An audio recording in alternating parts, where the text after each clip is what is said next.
Tienes razón, y tuve que rehacer un poco el inicio del libro, contando lo que cuento de que el actor, en fin, que me llevó la contraria sobre la etimología de la palabra Carmen, porque Carmen viene del árabe, significa viñedo o jardín interior, está relacionado con el Monte Carmelo, de la Virgen del Carmen, todo eso, es la misma etimología, también hebrea. Y el actor me dice, claro, porque yo era guiri, allí en Madrid, hablando y me dice, usted está equivocado, que un Carmen viene del latín Carmen, que es canción, y usted no sabe nada de lo que está diciendo, porque ¿cómo va a saber? Yo sé, porque yo soy español y todo eso.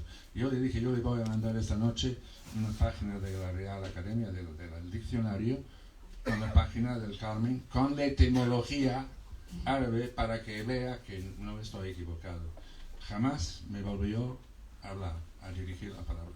Jamás me dirigió la palabra, porque un guiri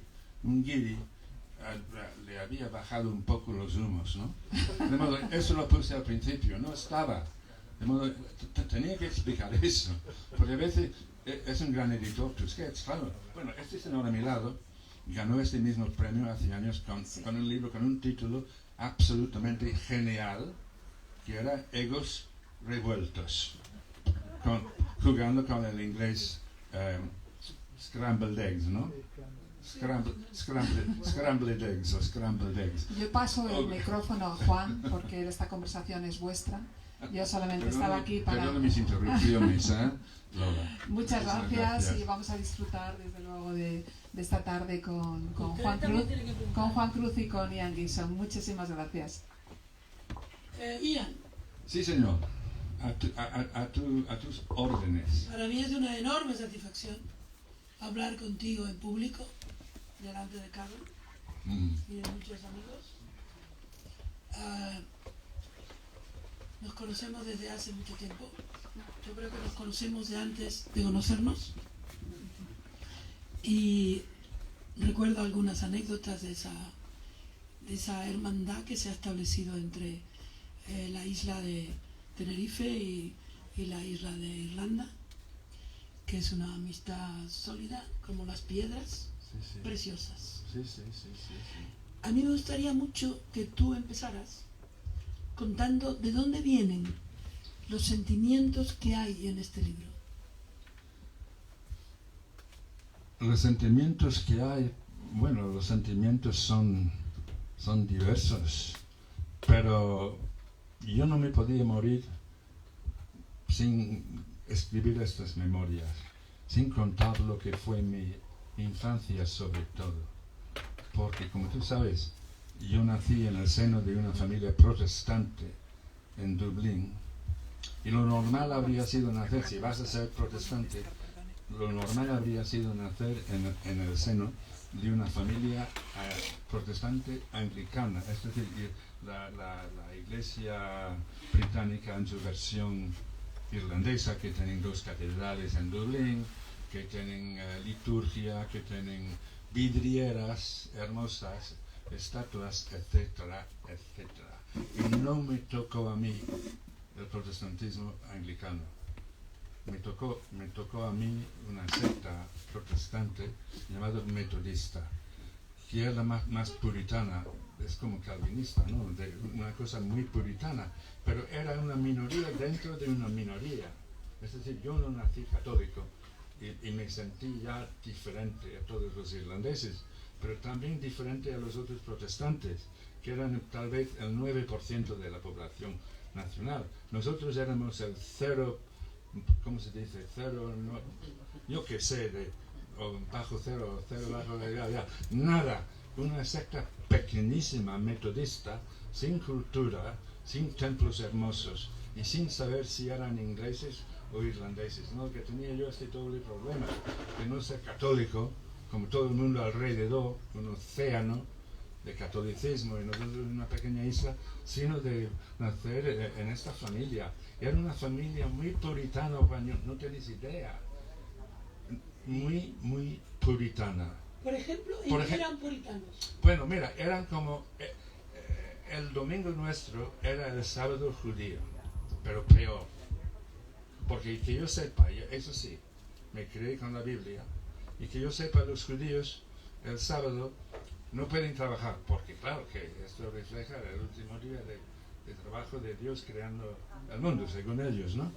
Y ellos, pues no, el trabajo estaba prohibido, pero el placer, no creo que estuviera, tal vez algún placer, pero los placeres en general, de pasarlo bien, no estaba prohibido, ¿no? Pues en nuestra casa, sí, no se podía pasarlo bien. Era un día gris horrible. Y te doy un ejemplo que narro en el libro, que es el ejemplo de la canoa. Mi familia era más o menos acomodado, no eran multimillonarios ni nada de eso. Pero mi padre era hombre de negocios y era un hombre acomodado. Teníamos una pequeña canoa en un puerto al sur de Dublín, donde pasábamos las vacaciones. Una pequeña canoa normal, modesta, ¿no? Pues no se podía salir en aquella canoa los domingos, porque habría sido placer. Y nosotros íbamos ahí, y yo al lado de mi canoa, varada en la playa, y delante mío todos los, obviamente la mayoría eran católicos, con sus yates, con sus botes, con sus no sé qué, con sus barcas, pasándolo bien porque habían ido a misa y eran libres para pasarlo bien todo el día. Nuestro club de tenis cerrado el domingo, no se podía jugar al tenis.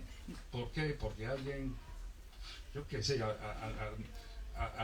además del placer de pasarlo bien, supongo que alguien tenía que abrir la puerta y alguien trabajaba.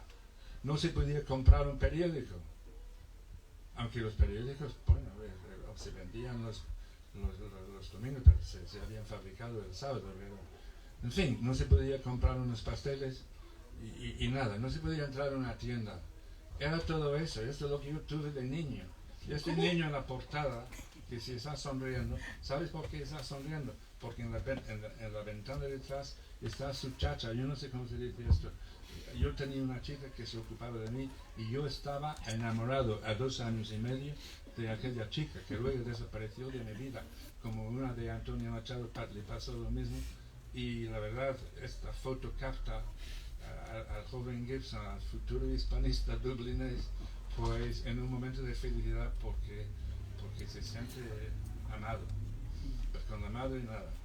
¿Y tus padres qué papel jugaban en esa represión irlandesa de entonces? Ellos eran víctimas. Yo trato en el libro de no ser autocompasivo, aunque hay autocompasión, no lo niego.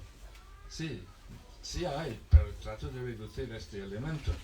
Pero ellos eran víctimas de sus padres y habían recibido esta formación y claro, como era una minoría muy cerrada, muy encerrada, una minoría muy pequeña metodista en Dublín, pues nada, pues ellos asimilaron las ideas de sus padres, se nos pasaron a nosotros, ¿no? Y era eso. Y era un matrimonio muy infeliz, sin salida posible. Claro, no había divorcio para nadie en la Irlanda de entonces. No había divorcio para nadie. Hombre, los ricos de alguna manera se podían separar, obviamente, y vivir, eso sí, pero si no, era horroroso, era un infierno.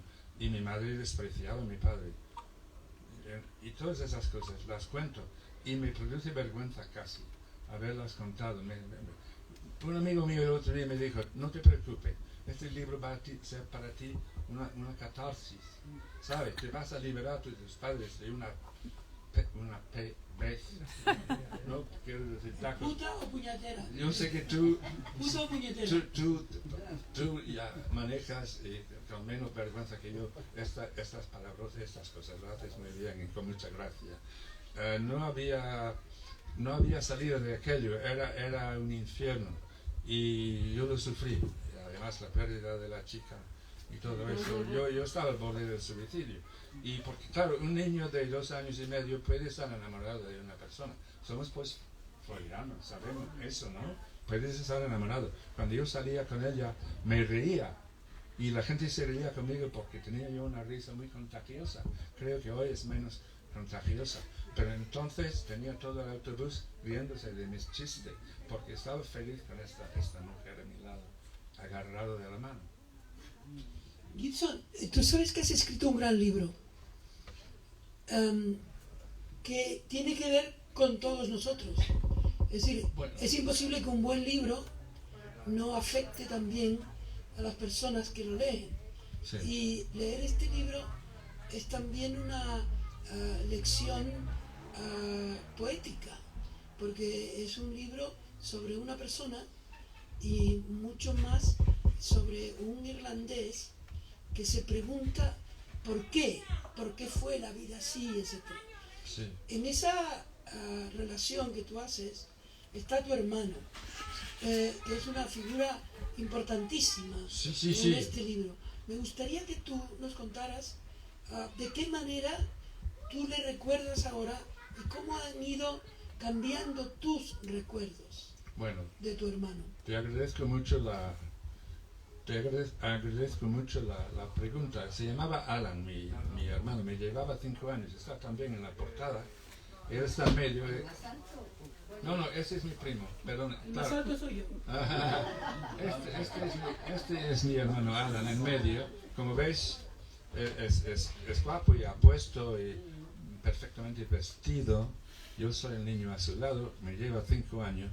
Y es la niña de los ojos de mi madre, este Alan. Y claro, esto me suscitaba a mí una envidia terrible. ¿Por qué? Porque él era, como he dicho, apuesto, tenía las manos preciosas, las mías eran horribles. Mi madre decía, tu hermano tiene manos artísticas. Y claro, si tus manos no eran artísticas, no ibas a poder nunca ser artista, ni pianista, ni pintora, ni pintor, ni nada. Había que tener manos artísticas. Y Alan sí que las tenía artísticas, largas, uñas, todo eso, y manejaba todo muy bien, era muy práctico, muy carismático, y quería ser hombre del teatro. Él quería pertenecer al mundo de los famosos del mundo y ser hombre de teatro, y tenía el talento, tenía el carisma, y organizaba conciertos. Hablo de eso también, no lo voy a contar ahora, puedo contar todo el libro. Organizaba con mucho éxito conciertos, y todos los vecinos jóvenes participaban y todo eso. Él era eso. Lo que pasa, resultó ser no solo gay, sino sadomasoquista y bipolar. Y todo esto se ocurrió después. Esto fue una tragedia. Aquí no se nota nada de eso en esta foto, pero Alan, mi pobre hermano Alan, nunca pudo conseguir lo que él quería conseguir en la vida. Sí que estuvo en televisión irlandesa una temporada, sí que tuvo su propio programa, que luego hundió porque tuvo un ataque de una cosa bipolar y suprimieron el programa, y fue un fracaso terrible para él. Y luego vino Maniac, como no sé, bueno, es la condición bipolar, ¿no? Sí. Con litio y todo eso, y con estancias y manicomios, y finalmente murió bastante joven en un hospital en Inglaterra. De modo que esto fue para mí también un sufrimiento, porque yo le quería. Es verdad que al principio le quería matar, y traté de matarlo como traté de matar a una de mis hermanas, porque claro, me separaron de mi madre, pero yo le quería, y con el paso de los años, claro, le he querido cada vez más, y hubiera podido hacer algo más para ayudarle. Pero claro, él estaba en lo suyo con sus amigos y yo estaba en lo mío, tratando de forjar mi carrera, porque yo quería ser el número 1 de la familia. No quería ser el segundón, quería ser el primogénito, ser el número 1, y ser algo, y ser admirado en el mundo. Eso no lo oculto en mis memorias. Claro, yo quería ser algo en el mundo. He buscado la fama, he buscado el éxito, un éxito legítimo, pero he buscado ser algo especial en el mundo. Y hasta cierto punto, mínimamente, supongo que lo he conseguido. Pero ha sido una obsesión mía, y esto debido al hecho de tener este hermano. También tener este hermano me ha dado una empatía con todos los que sufren.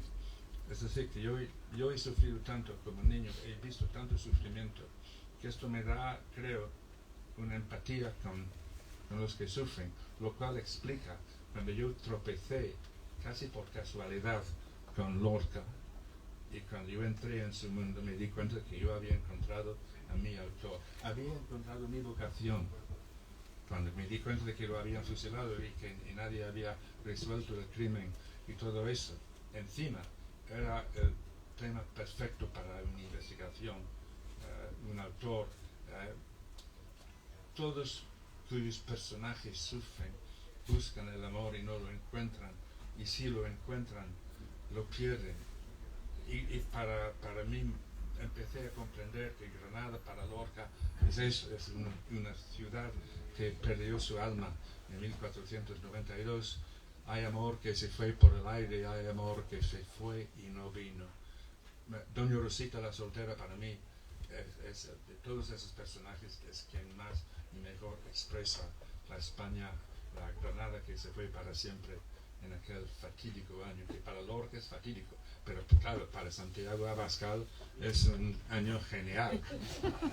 Y allí no vamos a poder llegar a hacer las paces, porque yo estoy con Lorca y con la España mestiza, que yo creo que es la gran fuerza de este país, que las derechas no reconocen, porque no quieren saber nada.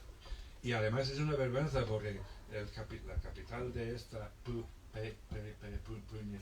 puñetero país es Madrid, que es árabe. Y La Mancha, aunque muchos no lo saben, es una palabra árabe que significa altiplanicie, alta llanura, y no es La Mancha, la mácula de la Inmaculada, nada de eso. Es árabe. Hay decenas de miles de topónimos árabes que los niños no tienen idea. No saben que Alcalá significa cerro en árabe, y la puerta de Alcalá es la puerta, y luego la carretera que lleva a Alcalá. Habría que saber todo eso. No digo enseñar árabe medieval, es imposible, ni el actual tampoco, pero algo de la toponimia y del léxico, porque después del latín, el árabe es el input más importante que tiene nuestro idioma, ¿no? Ian, el libro tiene un meandro que va de Lorca a muchos personajes, propios, ajenos, pero hay siempre la sensación de que tu hermano sobrevuela esa geografía humana. Sin lugar cuando tú descubres a Lorca, reaparece tu hermano en tu propia vida. Tú piensas que su homosexualidad tiene que ver, e incluso su martirio, el de Lorca, tiene que ver con el que en cierta manera protagoniza tu hermano. ¿Cómo es tu descubrimiento humano de Lorca? No hablo del descubrimiento del estudioso, sino del ser humano. Bueno, yo he contado muchas veces, tú lo has mencionado, cuando yo tropecé con 18 años, por casualidad, ¿fue casualidad? No sé si fue casualidad, pero en una librería de ocasión de Dublín, cuyo nombre recuerdo muy bien, Eason se llamaba, me encuentro con una hilera de libros españoles que alguien ha vendido allí, y entre ellos hay un tomo encuadernado en verde de 3 libros de los años 20 que un señor había comprado en Madrid: Seguro Azar de Pedro Salinas, Cántico de Jorge Guillén y El primer romancero gitano de Federico García Lorca. Y bajé el romancero, me sonaba el nombre de Lorca nada más, yo no sabía el idioma todavía, tenía 18 años, sabía francés, eso sí.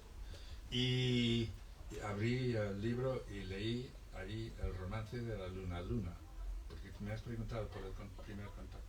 La cosa telúrica, aquel poema me agarró y no me soltó nunca, y no me suelta, y lo tengo todo dentro, y mucho más, claro. Aquella luna que aparece en la fragua y se convierte en bailarina mortal que hechiza con la luz a un niño que la está mirando.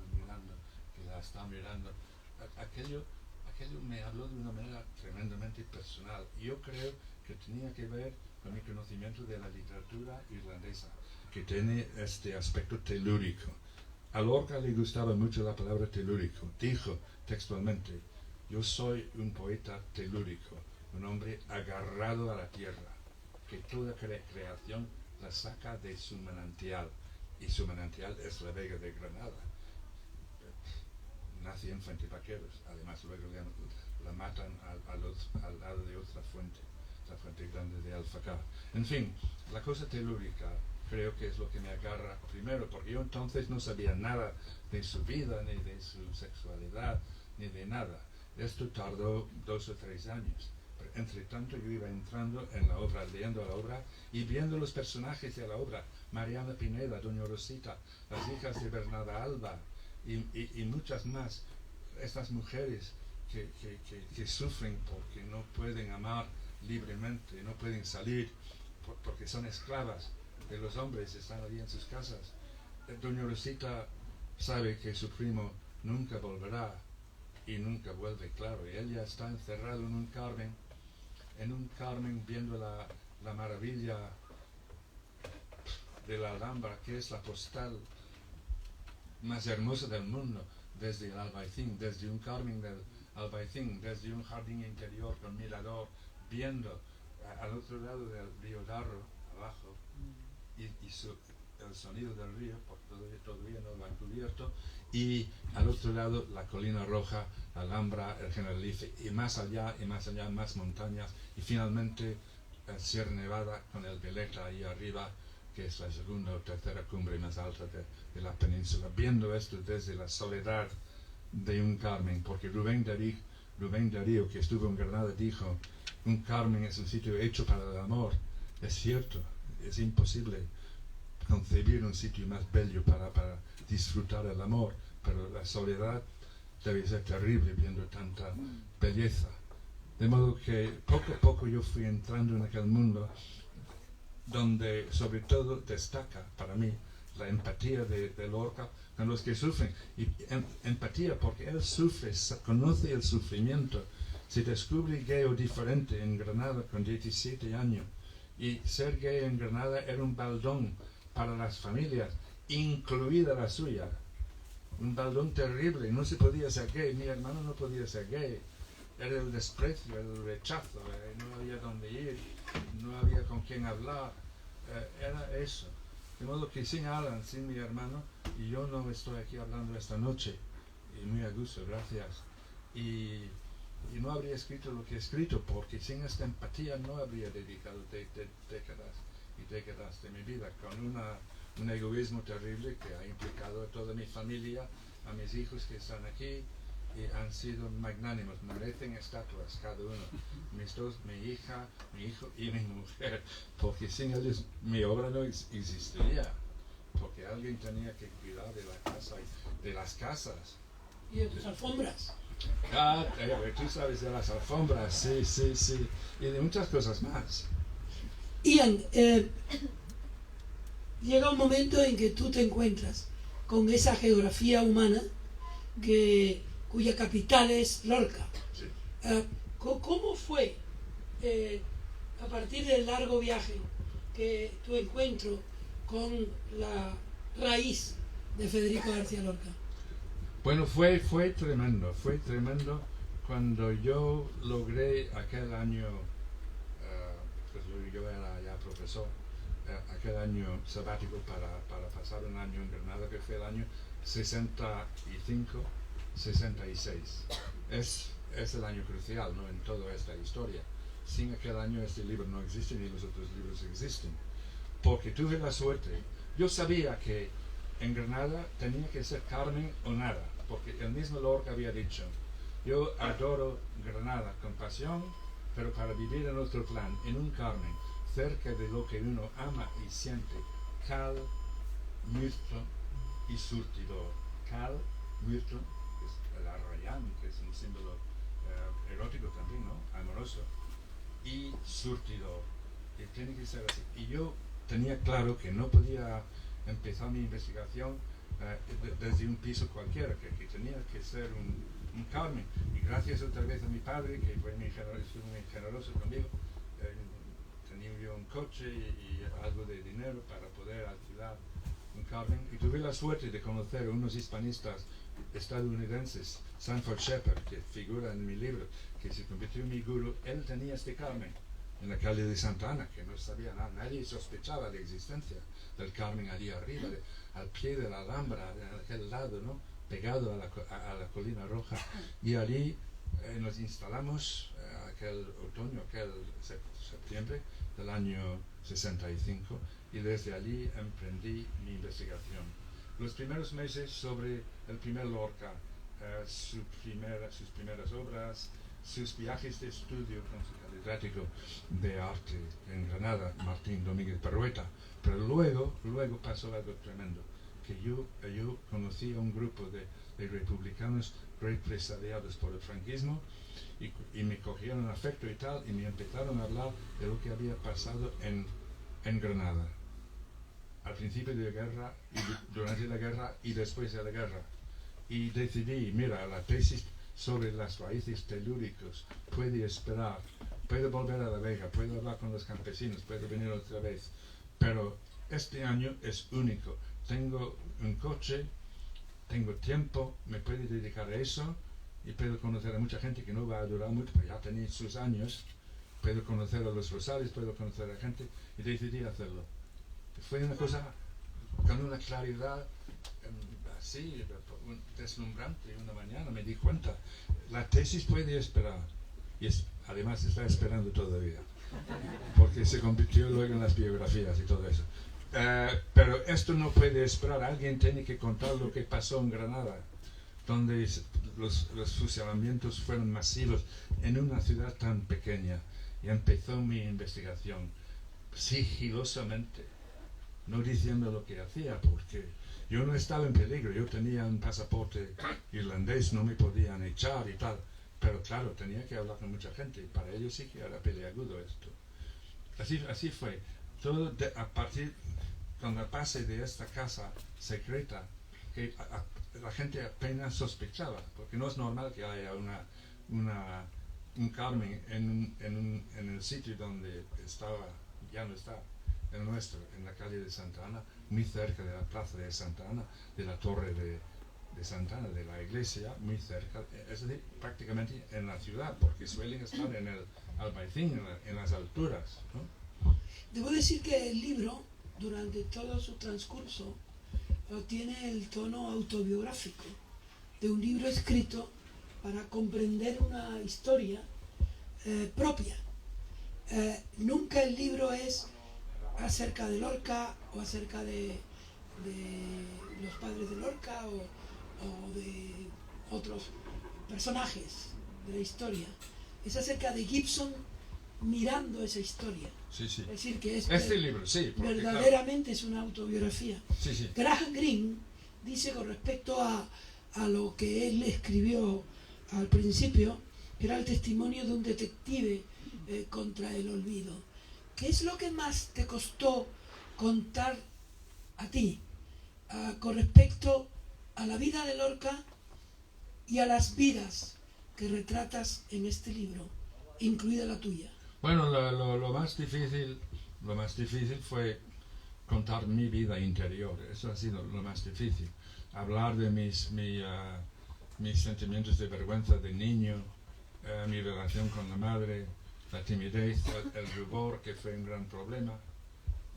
Claro, todo esto fue realmente... El rubor, explícalo, porque no sí, puedes solo tocar tu cara para decir rubor. Tienes que explicar qué te pasaba. Bueno, es que hoy se sabe perfectamente que hay una fobia que se llama eroito, que es rojo en griego, eroitofobia. Yo me ruborizaba por lo que fuera. El alcohol, por ejemplo. El alcohol en mi familia, si puedo discurrir un momento por el camino del alcohol. ¿Tal? Mi padre, el alcohol estaba totalmente prohibido, era el diablo. De modo que la misma mención del alcohol me ruborizaba de vergüenza, pensando que un día voy a empezar. Y empecé, por supuesto, cuando llegó el momento. Y mi padre, ¿Y cómo dice mi mujer? ¿Y cómo? Y esta misma noche me imagino que me tomaré algo. después del susto y de estar aquí expuesto como estoy expuesto. Pero esto fue terrible para mí. Y consulté no sé cuántos médicos, ¿no? ¿Cómo me curo de eso? Porque cada vez que aparecía en público o hablaba en público, me ruborizaba. Ahora sabemos que es una cosa que se da muchísimo, incluso en España. Pero la gente no hablaba de eso, era una cosa secreta, una cosa de vergüenza. Estaba avergonzado de ser un avergonzado, me explico, una doble vergüenza. Y todo eso tiene nombre.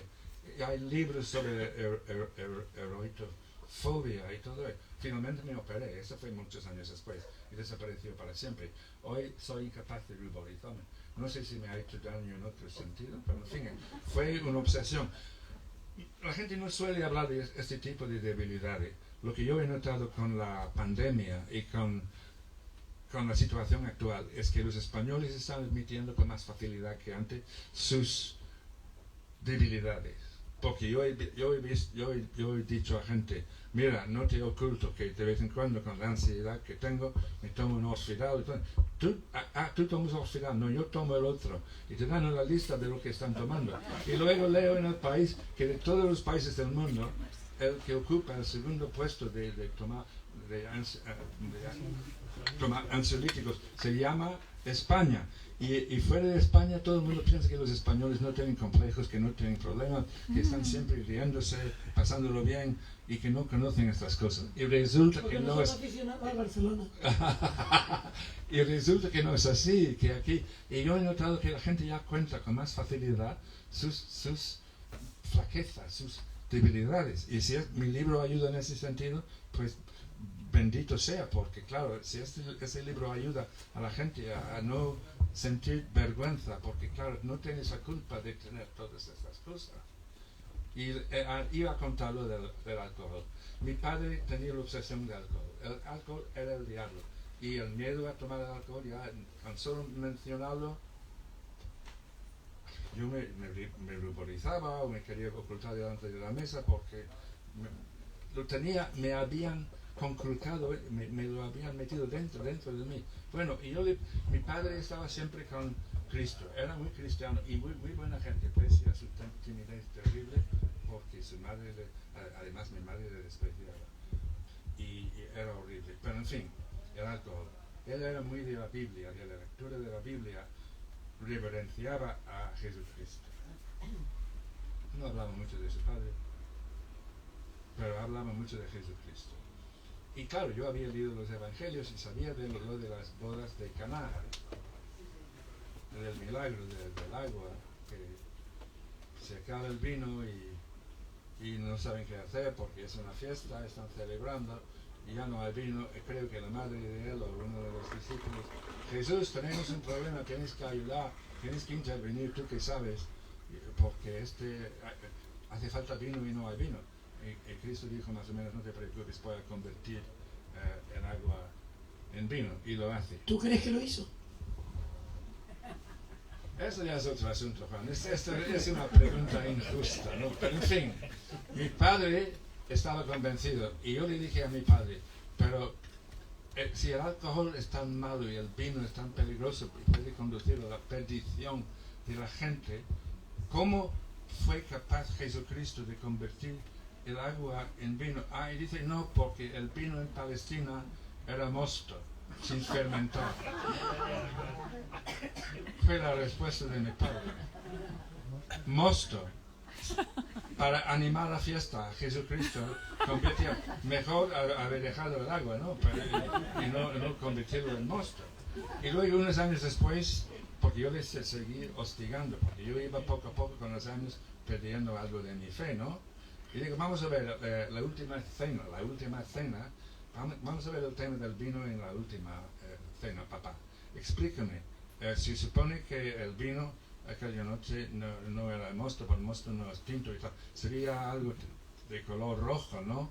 Sí, pero tampoco era alcohólico, tampoco era, y digo, pero este vino tinto que es símbolo de la sangre de Cristo, como el pan, el símbolo de su cuerpo, me estás diciendo que este no era vino de verdad, como ha dicho siempre la iglesia, y que era mosto o algo así, sin alcohol, no podía tener alcohol porque jamás Cristo, ni en su última cena, habría sido capaz de dar mal ejemplo. Pues hay que estar, es el borde del fanatismo, ¿no? Estás prácticamente loco, serás muy buena gente. Y mi padre fue muy buena gente, ayudó a mucha gente, practicaba el cristianismo, pero quería esto. Y esto ya es pura neurosis y locura. Y bueno, esto me tocó a mí, con la eroitofobia incluida. De modo yo me tenía que sentir vergüenza por el solo hecho de estar pensando en el alcohol y el peligro para mí del alcohol. Y luego el peligro asomó su cabeza unos años después, cuando tenía 18 o 16 años.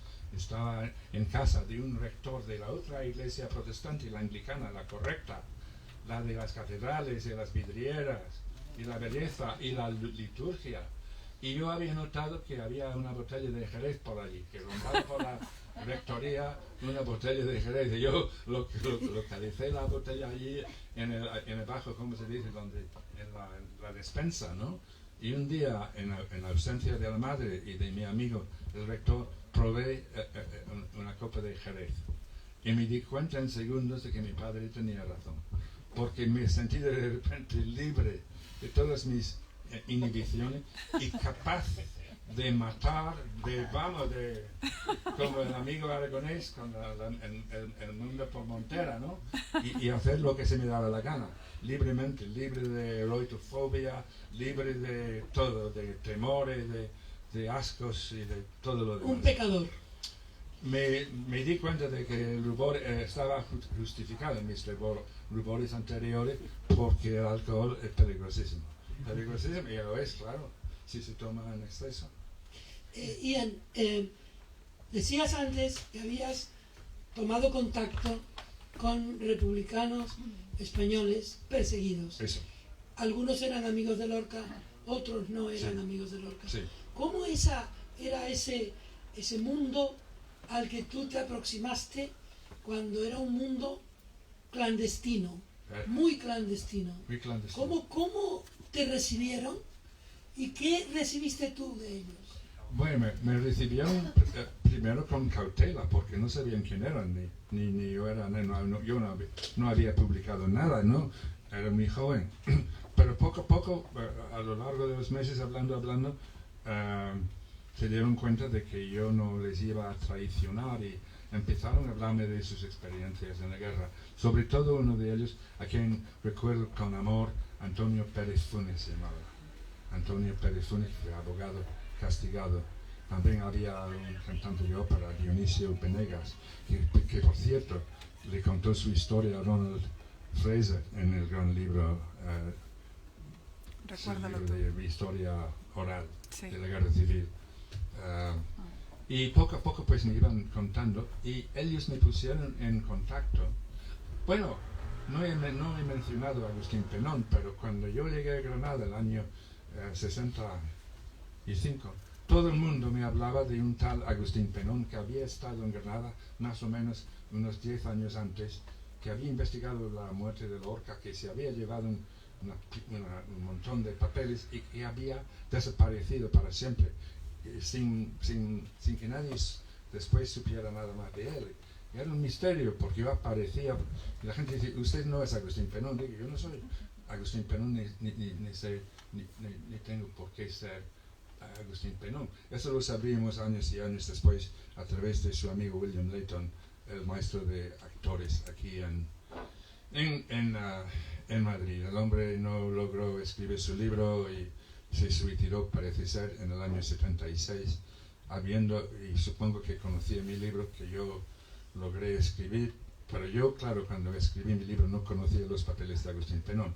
No sé por qué me he ido por este camino. ¿Te estabas encontrando con republicanos? Con los republicanos. Ellos me pusieron, Agustín Penón, ellos me pusieron en contacto con un tal Manolo el comunista, se llamaba Manuel Castillo Blanco, que según él había enterrado a Lorca y a Dioscoro Galindo González, el maestro de Juliana, el maestro Cojo, y los toreros.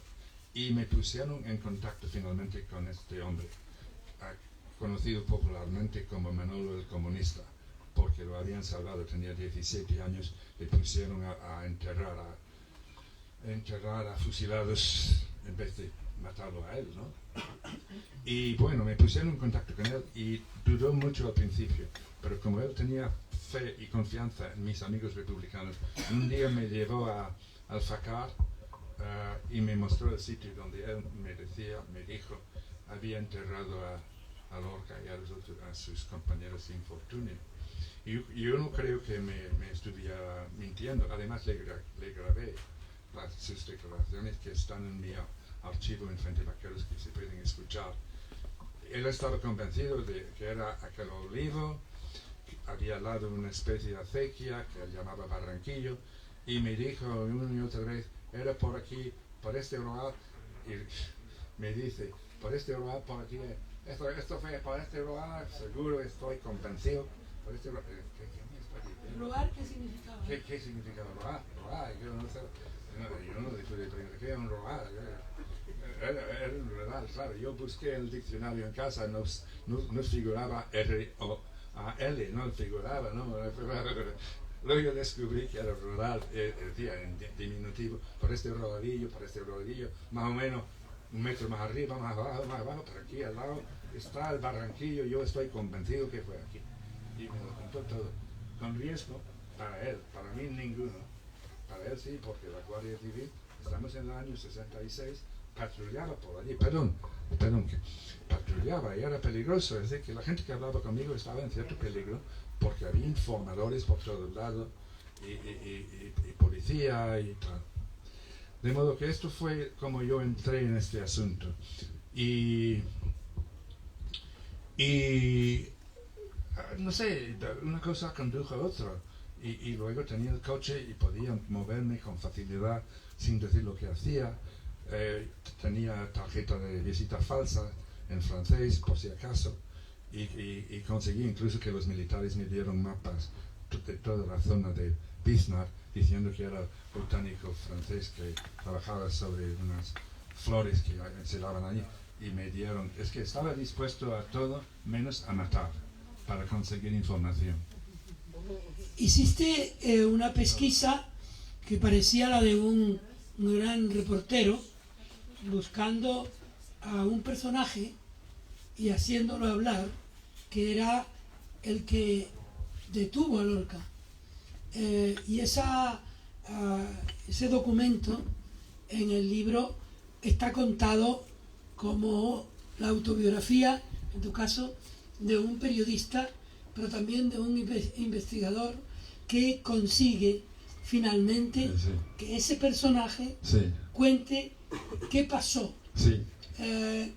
No lo había interrogado a nadie. Solo Agustín Penón. Y tú lo conseguiste también. Lo conseguí, porque yo, entre tanto, había conocido a una escritora francesa, Marcelle Auclair, que ella, cuando yo la conocí en Granada en el año 66, terminaba su biografía de Lorca, pero yo jamás he presumido de ser el biógrafo de Lorca, ojo. Todo lo mío está basado en otros libros, en otras investigaciones, tiene mi propia investigación, pero yo no voy por el mundo presumiendo de ser el biógrafo de Lorca. Hubo biografías previas, ha habido una o dos posteriores. Yo espero que haya muchas más, porque creo que Shelley y Keats tienen 27, cada año hay una nueva biografía. Pero en fin, finalmente yo sabía quién estaba detrás de la denuncia, que era Ramón Ruiz Alonso.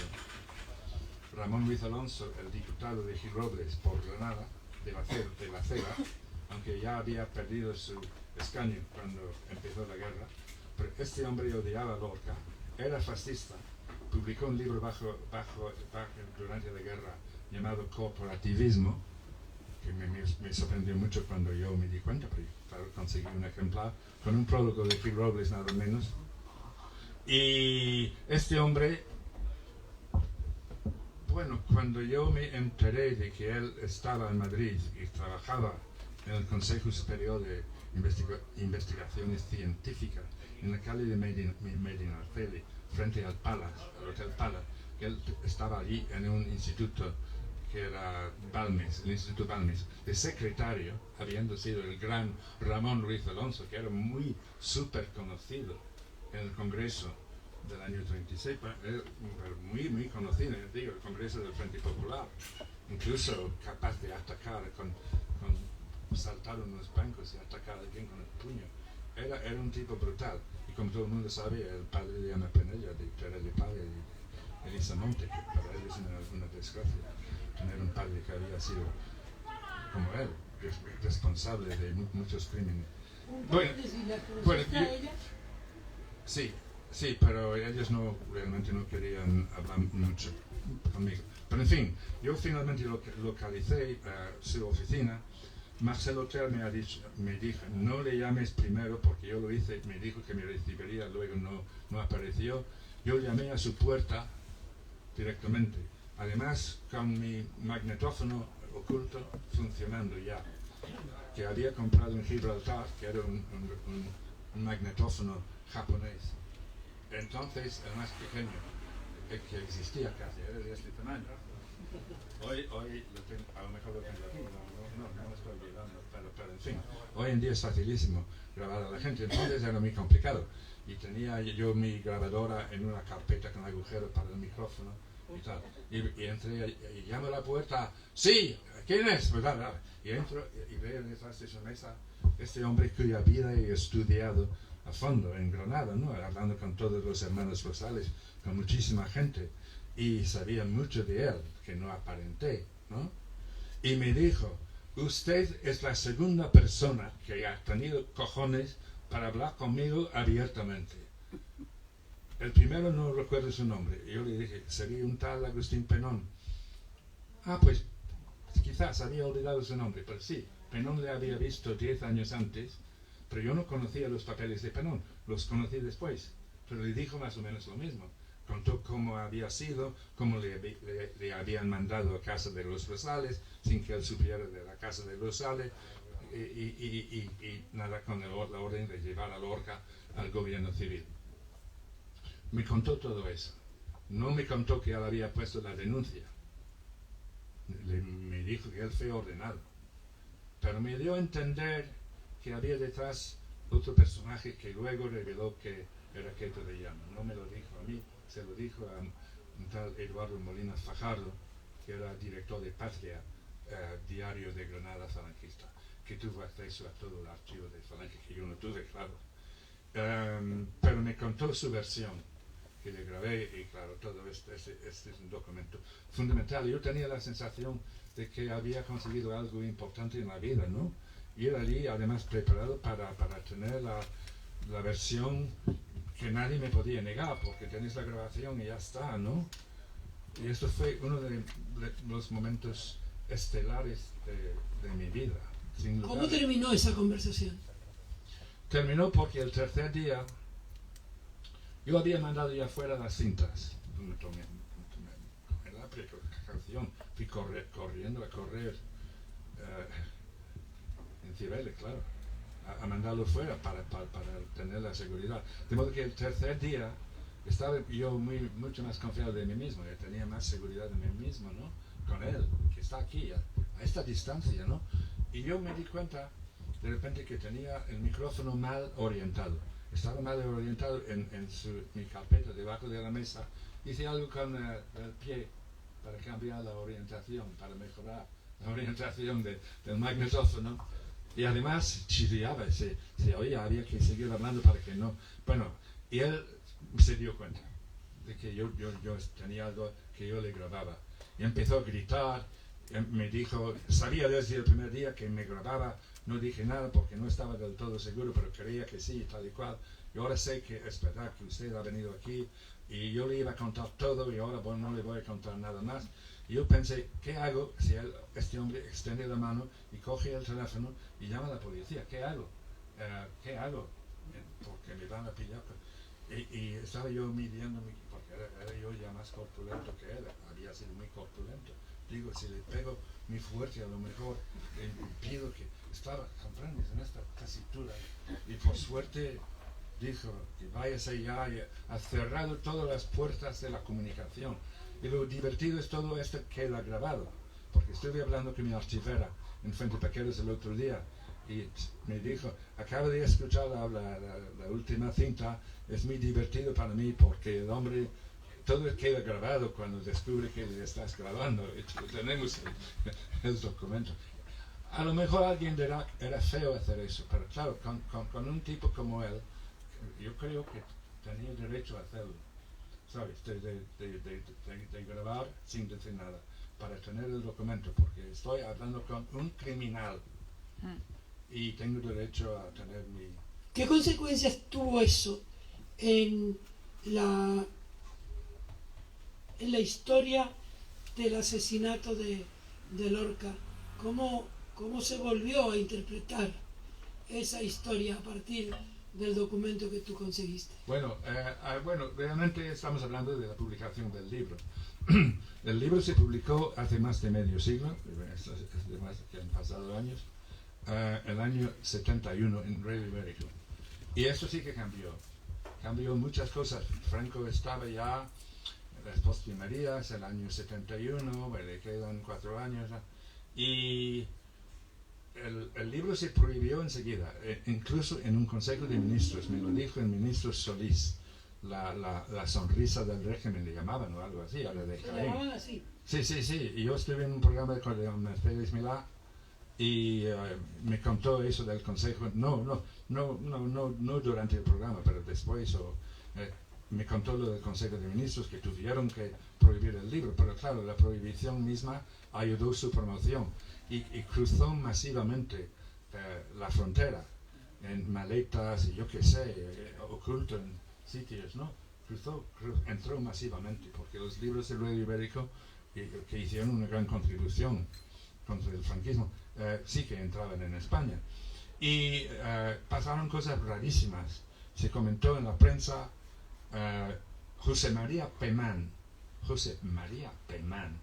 en ABC, escribió una columna diciendo que se había quedado sorprendido leyendo mi libro porque él creía que Lorca había muerto entre unos incontrolados, como dijo Franco, en la calle durante la guerra bajo un bombardeo, mezclado con incontrolados, ¿no?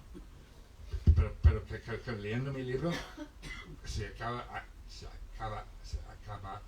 de darse cuenta de que había sido una ejecución oficial, ¿no? Y eso en ABC en el año 72, de modo que esto fue para mí increíble y se comentó en mucha prensa y con mucha discusión entre Falange, lo que era entonces la Falange, y la derecha procedente más o menos de la CEDA. Es decir que, ¿sabe? ¿Quién tuvo la culpa de la muerte de Lorca? Eso fue el próximo paso. Ian, el otro día entrevisté a Víctor García de la Concha por un libro en el que recoge las miles de palabras, la poesía y la narrativa española de cada uno de los siglos, ¿no? Y le pregunté por Lorca y en un momento determinado él me dijo que lo peor de ese asesinato fue que en medio hubo historias de amistad. ¿Tú consideras que amigos de Lorca ayudaron de alguna manera a que Lorca muriera? No me consta. No me consta. Lo que sí me sigue ocupando mucho es el asunto de la familia Rosales, que no eran de una pieza, eran 5 hermanos y no todos eran falangistas. Luis no había sido falangista antes de la guerra, ¿no? Que llega a Granada y, bueno, lo afilia, no sé. Pero había otro hermano, Antonio Rosales, que yo no conocí, que murió antes de que yo llegara a Granada, que no querían para nada tener a Lorca en casa, pero era peligrosísimo para su padre, porque había un bando prohibiendo, hombre, quien protegió un rojo estaba en peligro de ser fusilado, ¿no? Y tener a Lorca. Yo creo que Luis Rosales hizo todo lo posible. No puedo decir lo mismo de su hermano Antonio. Pero no me consta que otros amigos ayudasen a que matasen, no me consta, pero sigo sin saber muchas cosas. Además, Alonso decía que él hubiera querido que lo mataran a él en lugar de a Lorca, y fue a Sevilla a investigar cómo había sido. Sí, y escribió un poema, sí, lo sé. No sabía que había dicho esto, bueno, en fin, es posible que lo dijera, no lo sé. Y has escrito un gran libro sobre ti mismo.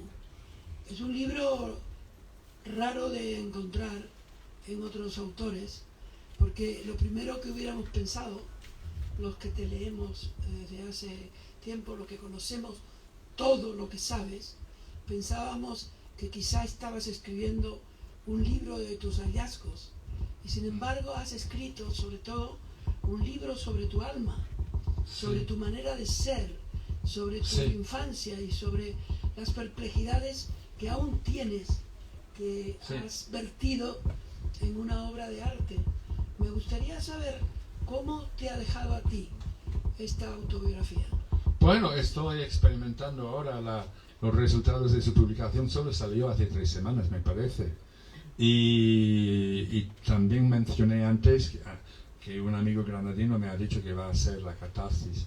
No sé, yo tengo una sensación de culpabilidad de haber dicho las cosas que he dicho de mi familia, ¿no? Es decir, no me ha liberado todavía, ni sé si me va a liberar, ni me importa demasiado tampoco, porque tenía que decirlo, era mi obligación decirlo de dónde vengo, era mi obligación decir de dónde vengo yo, ¿no?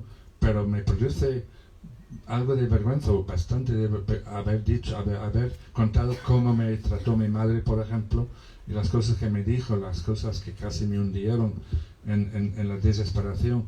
Todas esas cosas, haberlo dicho, tengo la sensación de haber casi traicionado, aunque no es así. Y en el caso de mi hermano, pues he contado intimidades de su vida, claro, murió hace mucho tiempo. También tengo la sensación de tal vez haber dicho demasiado. Y es un libro que no puedo publicar en inglés porque viven algunos primos todavía que se serían muy heridos por cosas que digo de su padre, y tengo 2 hermanas. Una va perdiendo la memoria y ninguno de ellos sabía español, pero me están diciendo, ¿por qué no lo publicas en inglés?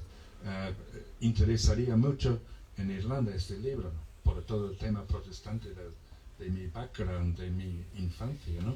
Pero por el momento no contemplo publicar este libro en inglés, me parece imposible. Y te digo, me ha afectado por la publicación del libro, más de lo que había esperado. Mi mujer me previno, me dice, tú vas a sufrir mucho con la publicación de este libro, porque lo que tú revelas, realmente estás revelando tu alma casi. Pero a lo hecho pecho, y no, más no puedo hacer, pero no me siento liberado todavía en absoluto de mi familia ni de mi infancia. Antes de que te hagan otras preguntas, me gustaría que tú me dijeras qué es lo que más alegría te ha dado de escribir este libro. Sencillamente haber contado cómo llevé a cabo la investigación y expresar mi gratitud hacia Lorca, y digo gratitud hacia Lorca inmensa, porque sin él no sé qué habría sido de mí, porque me dio mi vocación, que era investigar su vida. Un autor que yo admiro profundamente por la empatía que he mencionado antes. Eso es lo que más satisfacción me da, haber podido explicar esto aquí, ¿no? Y la suerte que tuve. Y luego hay también mucha admiración por Antonio Machado, que me parece grandísimo. Son mis poetas, ¿no?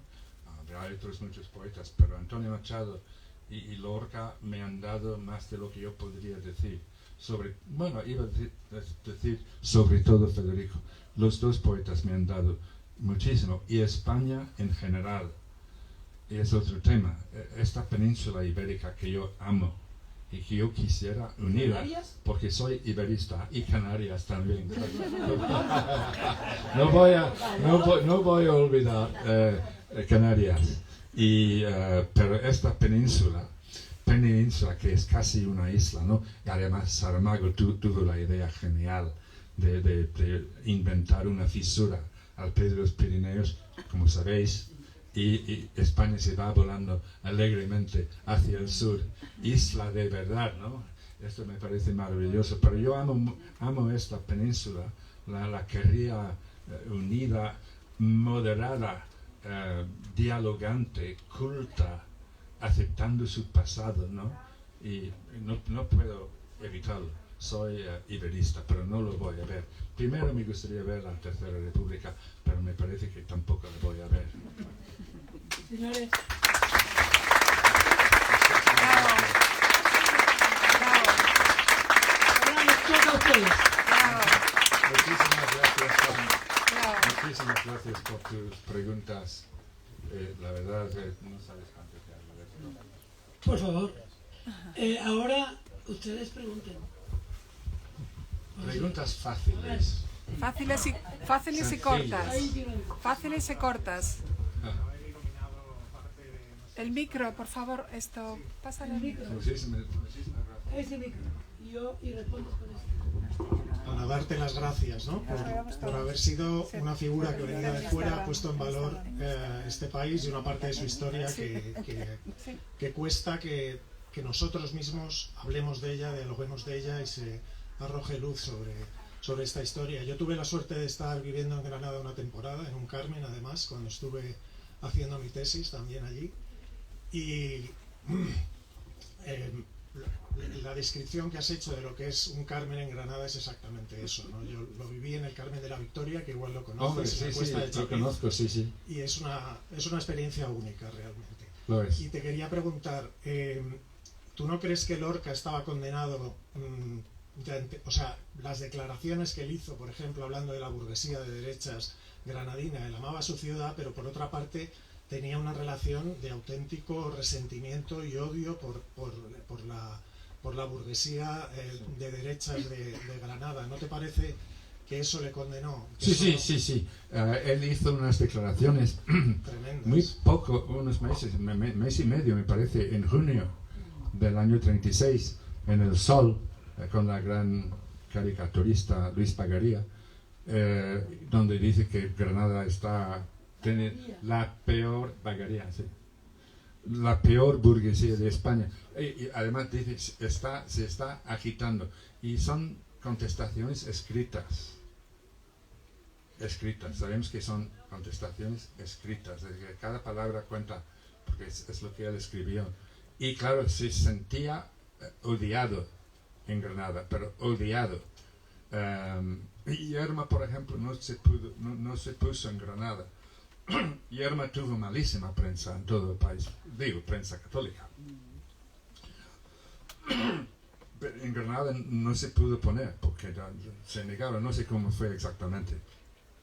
Todo lo que hacía Lorca se comentaba en otro periódico, era El Defensor de Granada, que era el decano de la prensa republicana granadina, un gran periódico de Seco de Lucena.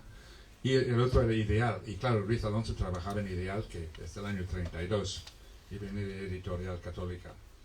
Y realmente hay casi guerra civil en Granada ya, entre El Defensor y Patria, ¿no? Pero la burguesía odiaban a Lorca por su implicación en política, porque el hermano de Federico me dijo, Francisco, no había ningún joven inteligente en la España de entonces apolítico. Era imposible ser apolítico. Sabías si eras republicano o no, o monárquico o no, o fascista o no. Todo el mundo hablaba de política. Y Lorca es muy político. No es miembro del Partido Comunista, pero es político en su obra, es revolucionario en su obra, además una obra que se hizo en 20 años, ni un minuto más, ni un minuto menos. 20 años hizo una obra que hoy es considerada clásica en el mundo entero.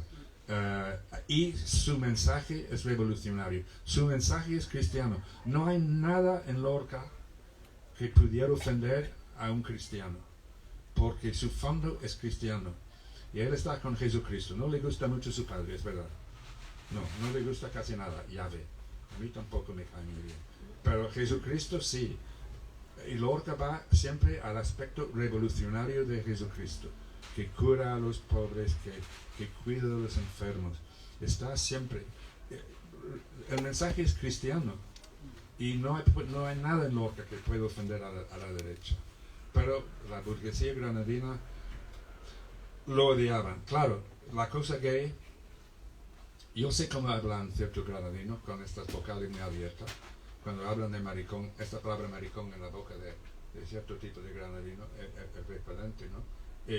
Hablan de Lorca como debería de haber aprendido hace décadas coger el micrófono bien. La manera de decir la palabra maricón en Granada. Sí, sí. He did it his way, yeah. Yo lo hago my way, okay. Which is not the right way.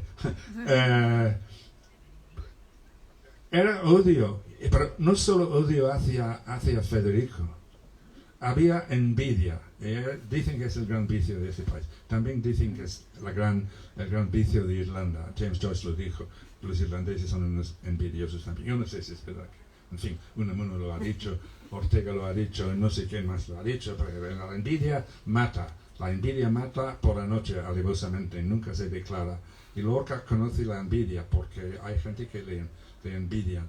Y su familia, su padre ha sido teniente alcalde de Granada, del Ayuntamiento de Granada por el Partido Liberal. Es un terrateniente liberal de la Vega de Granada, rodeado de terratenientes muy de derechas, como el que dijo, yo le puse 3 palas en el culo por maricón, a Lorca, José Luis Tres Castro. ¿Ah? Y esto no lo hizo después de muerto, lo hizo antes de que muriera para que sufriera más. Esta actitud, he oído esto y cosas así en boca de gente, porque yo por la noche salía a beber con los Rosales de todos sus amigos, entre ellos gentes que había matado, sin lugar a dudas, no digo ellos, pero y hablaban así de maricones, con absoluto desprecio, como hoy muchos siguen haciendo. Winston me parece que se llama, lo cual no le impide despreciar a Zapatero, como he visto varias veces, pero por lo menos tener algún diputado gay en el PP es un pequeño avance, me parece a mí, en este país donde ha habido tanto odio hacia los maricones. Esta granadina, como esta voz suena en la voz de los fachas granadinos. Lo sé de experiencia. Yo quería preguntar una cosa, que no tiene que ver con este libro exactamente, pero sí con otro y con tu actitud en general. Es que cuando leí el libro que tienes sobre Buñuel, me gusta muchísimo con qué picardía atrapas todos los chistes, socarrones de Aragón, cómo cuentas todo eso, te diviertes horrores y lo transmites de una manera fabulosa. ¿Y ahora qué vas a hacer con eso para ponerlo en inglés, para que lo lean en Inglaterra? ¿Con Buñuel? No, con los chistes. Con los chistes. Con los chistes de los baturros. Bueno. Con los dichos, con todas esas cosas que tienes recogido, como si fuese un ramillete de cosas divertidísimas que se dicen. Muchísimas gracias. ¿Qué haces con eso? ¿Qué hago con eso? No sé qué hacer con eso. Si no me dejaron escribir la segunda mitad de la biografía porque no había dinero, ni editorial, ni de nadie, ni de nadie. ¿Vas a pasar al inglés? Al inglés nadie ha mostrado el menor interés en traducir. Machado no está traducido al inglés. Claro, porque Machado, es decir, Machado no es García Lorca, no tiene el teatro que tiene Lorca. Y en el mundo no se conoce mucho, los hispanistas obviamente, y sus alumnos leen a Machado con pasión, y hay poetas ingleses que lo admiran profundamente, que lo han traducido, pero la muchedumbre, digamos, de lectores no conoce la obra de Machado. Y en cuanto a Buñuel, no voy a hablar mucho de Buñuel, yo lo adoro, por supuesto. Adoro su sentido del humor, sus chistes, sus películas, que aquí apenas se ponen. No ponen nunca la Vía Láctea. ¿Por qué? Bueno, sabemos por qué, porque dicho santo nunca puso los pies en este país que se sepa. Y quien está allí no es Santiago. Y Buñuel tiene esta película que termina allí. con la puta al final. ¿Te acuerdas? No lo acabo haciendo. Dice, no hay nadie parce que il n'y a personne, porque han descubierto que c'est pas Santiago, c'est pas lui, il n'est pas là. No hay nadie en Santiago. Y yo quiero un niño con vosotros, y van unos arbustos. En fin, Buñuel tiene un sentido del humor que no tiene nadie, es fantástico. Yo me gustaría hacer algo sobre Buñuel, pero ¿qué hago sobre Buñuel? No puedo traducir este libro, sería diferente. Y luego Dalí... No, ¿qué va? Yo no sé qué vas a hacer con todos esos... Bueno, no puedo hacer nada. Yo, mi tiempo se va acabando, no sé. Hay un titular para este encuentro que tiene que ver con Ian y con Lorca. Lorca, 2 puntos. 20 años, ni un minuto menos, ni un minuto más. ¿Imaginan 20 años de un hombre escribiendo con esa trascendencia, con ese fulgor que no acabó nunca? Y no solo eso, sino que tocando, porque claro, él tenía dones que no tenía nadie. No era solo poeta y dramaturgo. Tenía el don de la música, con muchos miembros de su familia. Tocaba el piano muy bien. Podía ir a una juerga de negros en Harlem, por ejemplo. Sí, no hablaba ni una palabra de inglés, no le hacía falta, tenía el idioma universal de la música, ¿no? Y una noche va a una juerga de negros y toca el piano. Federico toca algo. Y toca, yo no sé, canciones catalanas o gallegas o lo que fuesen. Tenía 2000, decía, ¿no?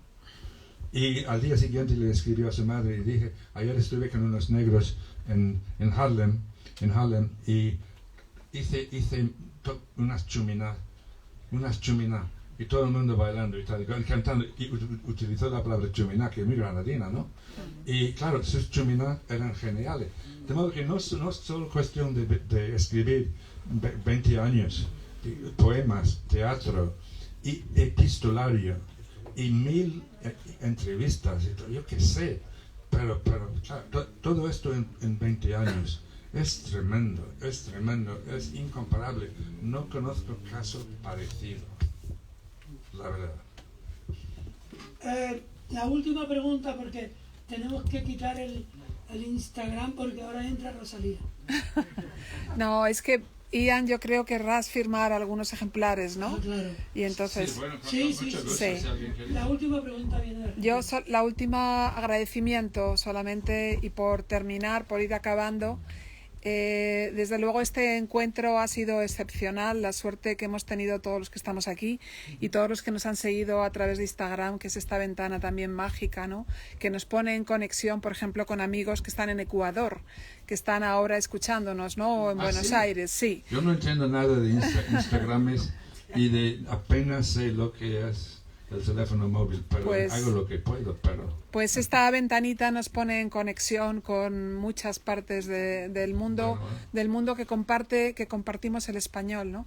Yo quería darte las gracias por la tarde de hoy, pero también por esa mirada con esas gafas que nos has puesto tantas veces a los españoles para ver nuestro país, para mirar nuestro país, para entender nuestra cultura y para leer, sobre todo para leer, porque tus libros lo que son es sobre todo libros que nos animan a leer a Machado, a leer a García Lorca, a leer a ver las películas de Buñuel. O sea que toda tu historia aquí en España es admirable y después de haber leído este libro todavía lo eres más. Así que muchísimas gracias y muchísimas gracias, Juan, periodista, amigo y gran escritor. No solamente la generosidad de Juan, ¿no? Que como escritor, movido por la pasión por la literatura y por la amistad, viene aquí, y mañana que vendrá también a presentar otro libro excepcional, Descampados, de Manuel Calderón, al que estáis todos animados a participar. Y ahora, pues no sé, un gran aplauso porque... Bueno. Muchísimas gracias, Lola, muchísimas gracias. Enhorabuena por esta librería y un abrazo a todos los amigos alrededor del mundo. Si está funcionando todavía. Sí, todavía, Instagram. todavía. Y los miles y miles de hispanistas, porque no es solo el señor Gibson. Sí. Somos miles y miles de hispanistas que aman esta cultura y este país y el idioma, ¿no? Y la historia de este país. De modo que España tiene muchísimos amigos alrededor del mundo y queremos todo lo mejor y que haya pronto diálogo y concordia. Eso es. Claro.